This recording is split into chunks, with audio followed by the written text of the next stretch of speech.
Добре дошли на най-голямото, най-безумното, най-идиотското състезание в България. Кой ще стигне пръв? Джигитът, депутатът или линейката. 3 участника, 3 стила на шофиране. Първо стартира джигитът. Човекът, който натиска гъста така, сякаш под педала има бутон, самоунищожение. Той тръгва с рев, пушек и интелект на празен буркан. Кара така, сякаш животът е видеоигра, а реалността е страничен ефект. На завоя влиза с 200, защото, брат, аз знам този път наизуст, а мозъкът му знае единствено как да включи аварийни, когато стане мазало. След него е депутатът, същество от друг свят. Той не кара бързо, той кара нагло. Това е човекът, който спира на 2 места едновременно, за да има лично пространство. Кара с включен десен мигач, докато завива наляво, защото народът ме обича. Никой не го обича, но той така си мисли. И най-красивото, той винаги е с кола за половин милион, но шофира с умение на човек, който се учи да кара на селски Мегдан. И накрая линейката. Единственият участник, който всъщност има причина да бърза. Единственият, който знае правилата. Единственият, който не се мисли за безсмъртен. Линейката се движи умно, често с мисия.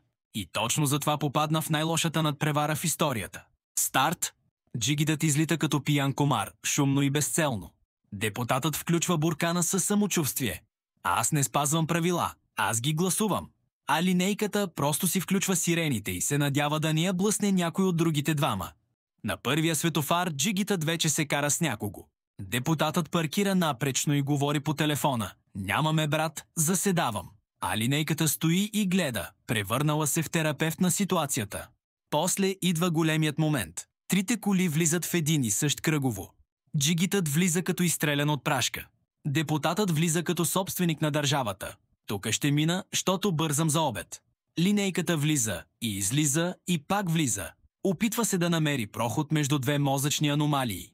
И тогава се случва чудото. Линейката задминава и двамата. Защото, познайте, няма време да се занимава с психиатрични експонати. Финалът. Джигитът стигна последен, защото спря да се бие с пешеходец. Депутатът стигна втори, защото му свърши батерията на телефона и не може да се обади да оправят движението. Линейката победи, защото просто си знае работата. Иронията е проста. Линейката е единствената, която носи живот. Другите двама само проблеми. Изводът е прост. Колкото по-малко мозък има в колата, толкова повече скорост има на пътя. Колкото повече власт, толкова повече наглост. И колкото повече смисъл има пътуването, толкова по-важен е животът, а не състезанието. Шофирайте като хора, не като идиоти в движението. А ако искаш още такива брутални, смешни и болезнено точни видеа, последвай MindLab BG. Тук не оправяме пътища. Поправяме мозъци.